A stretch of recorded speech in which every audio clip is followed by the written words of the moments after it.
Pemirsa, Anda kembali dalam Kominfo Newsroom. Menko Maritim dan Investasi Luhut Binsar Panjaitan menegaskan pemerintah menghapus syarat tes COVID-19 bagi pelaku perjalanan domestik.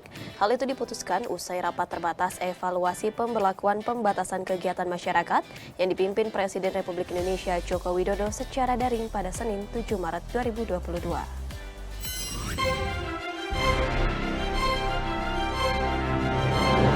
Dalam rangka transisi menuju aktivitas normal, Menteri Koordinator Bidang Kemaritiman dan Investasi Luhut Binsar Panjaitan dalam ratas evaluasi PPKM hari ini mengungkapkan, pemerintah akan memberlakukan berbagai kebijakan.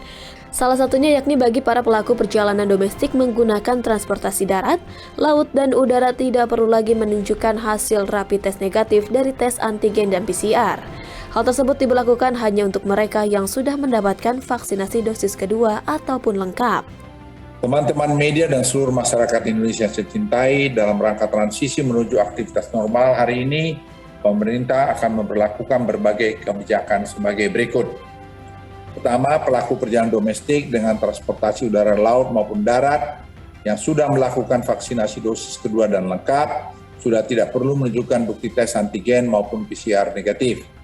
Hal ini ditetapkan dalam surat edaran yang akan diterbitkan oleh kementerian dan lembaga terkait yang akan terbit dalam waktu dekat ini.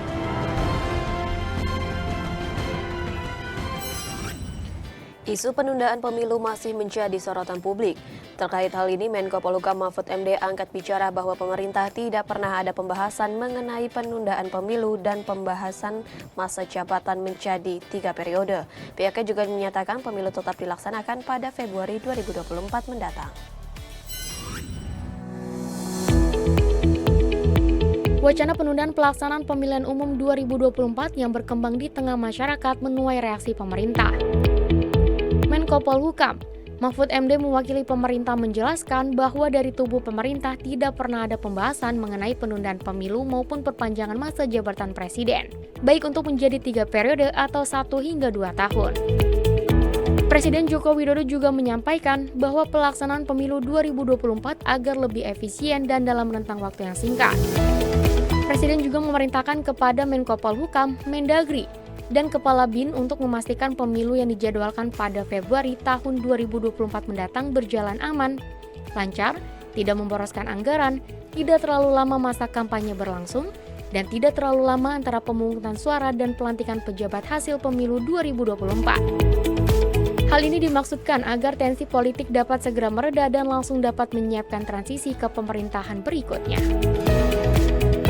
Oleh sebab itu, Presiden kemudian berkomunikasi langsung dengan KPU di Istana Merdeka pada tanggal 11 November tahun 2021 dan Presiden menyatakan setuju pemungutan suara dilaksanakan tanggal 14 Februari tahun 2024 sesuai dengan yang diinginkan atau diusulkan oleh KPU dan DPR.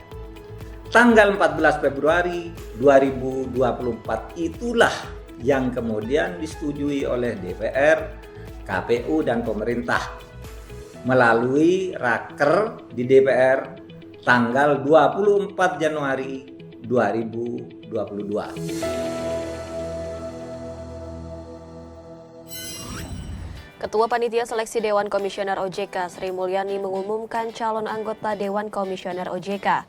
Berdasarkan hasil pansel, OJK telah menetapkan 3 nama sebagai kandidat terkuat untuk menjadi Ketua Dewan Komisioner OJK periode 2022-2027. Panitia Seleksi Pemilihan Calon Anggota Dewan Komisioner Otoritas Jasa Keuangan atau Pansel DKOJK yang diketuai Menteri Keuangan Sri Mulyani Indrawati telah selesai melakukan pengujian tahap akhir untuk menjadi anggota OJK. Tahap terakhir atau keempat yaitu afirmasi dan wawancara yang telah dilaksanakan tanggal 2 hingga 5 Maret 2022. Dalam pendalaman tahap wawancara, Pansel melakukan pendalaman berdasarkan visi misi pemahaman mengenai permasalahan internal OJK maupun industri keuangan serta tantangan dan program untuk menguatkan OJK sebagai organisasi pengawasan dan pengaturan sektor keuangan ke depan. Terpilihnya 21 nama yang diserahkan oleh Pansel ke Presiden Joko Widodo untuk calon ketua DKOJK, ada 3 nama dari 21 tersebut. Presiden akan memilih 2 nama yang kemudian akan dibawa untuk uji kepatutan dan kelayakan oleh Komisi 11 DPR. Pansel juga mengucapkan terima kasih kepada Presiden Republik Indonesia atas kepercayaan untuk melaksanakan proses seleksi DKOJK 2022-2027 dan seluruh pihak termasuk media massa yang turut membantu dan mendukung proses pelaksanaan tugas Pansel secara baik, akuntabel, dan berintegritas. Kemudian disampaikan sebagai hasil proses seleksi oleh Pansel kepada Bapak Presiden. Nama-nama tersebut adalah sebagai berikut. Pertama, calon ketua DKOJK merangkap anggota. Ketiga calon tersebut adalah 1. Saudara Mahendra Siregar SEMEC. Kedua, Dr. Insinyur Darwin Cyril Nurhadi MBA. Dan yang ketiga calon adalah Dr. Iskandar Simorangkir SEMACRGP.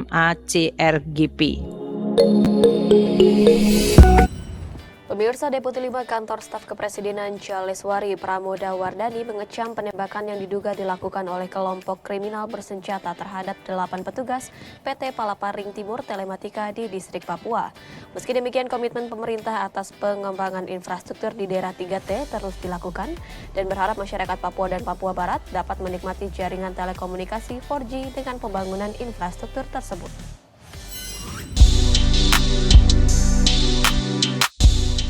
Kantor Staf Kepresidenan Republik Indonesia menyatakan, konektivitas merupakan salah satu pilar penting dalam membangun kesejahteraan di Papua. Karena itu tindak pidana berupa pembunuhan kejam terhadap 8 petugas PT Palaparing Timur Telematika merugikan semua pihak, sehingga patut dikecam keras. Sebelumnya pada tahun 2021 tercatat pemerintah telah merencanakan pembangunan infrastruktur base transceiver station di Papua dan Papua Barat sebanyak 4.200 unit dan lebih dari 60% titik yang telah dibangun. Dengan dibangunnya infrastruktur telekomunikasi diharapkan bahwa masyarakat Papua dan Papua Barat dapat menikmati jaringan telekomunikasi 4G.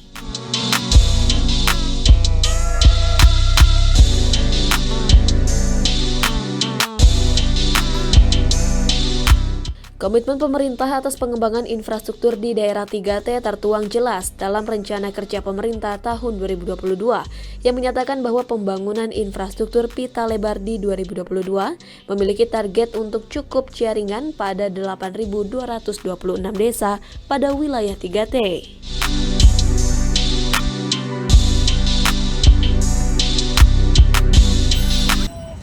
Menteri Perindustrian Agus Gumiwang mencanangkan program substitusi impor 35% di tahun 2022. Hal ini dilakukan guna mendukung program substitusi impor dengan penerapan TKDN dan SNI.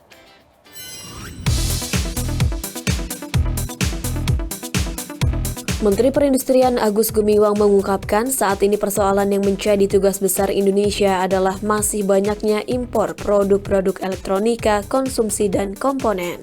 Menurut data dari Kementerian Perindustrian, nilai impor produk elektronika, konsumsi, dan komponen pada tahun 2021 senilai 25,20 miliar US dollar. Produk Asia merupakan salah satu produk elektronika yang nilai impornya terbesar dengan nilai 0,49 miliar US dollar pada tahun 2021. Oleh karena itu, pemerintah telah merencanakan program substitusi impor 35% di tahun 2022.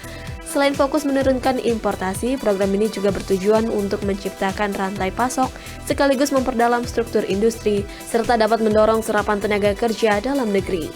Hal lain yang dapat dilakukan untuk mendukung program substitusi impor adalah dengan penerapan tingkat kandungan dalam negeri atau TKDN dan Standar Nasional Indonesia atau SNI.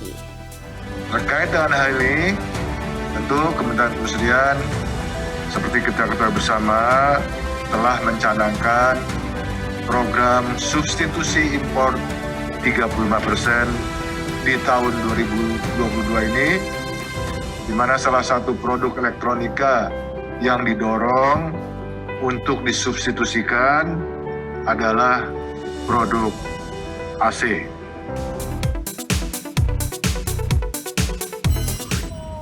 Pemirsa, tren COVID-19 di Indonesia terus menunjukkan penurunan. Meski begitu, masih ada sejumlah provinsi yang kasusnya meningkat, dan Wakil Menteri Kesehatan Dante Saxono mendorong pemerintah daerah di 5 provinsi segera mengendalikan pandemi COVID-19, kemudian mempercepat vaksinasi agar masyarakat terlindungi.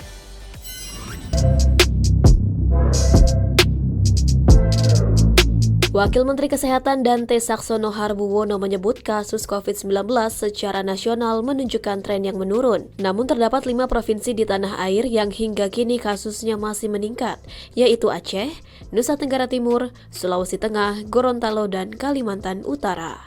Jumlah data perawatan pasien COVID-19 di rumah sakit berskala nasional pun terus mengalami penurunan. Sebagian besar kasus yang dirawat adalah kasus-kasus yang tidak memerlukan perawatan secara klinis medis. Angka kematian akibat COVID-19 di Indonesia mencapai 50% di beberapa rumah sakit disebabkan pasien COVID-19 yang mengalami komorbid berat sebelumnya. Separuh yang meninggal di rumah sakit menunjukkan bahwa mayoritas kasus meninggal adalah lansia dengan komorbid berupa diabetes, hipertensi, dan gagal ginjal yang belum dapat vaksinasi lengkap. Bahwa update situasi yang tampak saat ini menunjukkan bahwa tren kasus secara nasional sudah mulai menurun. Angka reproduktif virus atau RT sudah menurun di setiap pulau besar di Indonesia. Tetapi ada 5 provinsi yang trennya masih sedikit meningkat, yaitu di Provinsi Aceh, Nusa Tenggara Timur, Sulawesi Tengah, Gorontalo, dan Kalimantan Utara. Itu dari segi update situasi.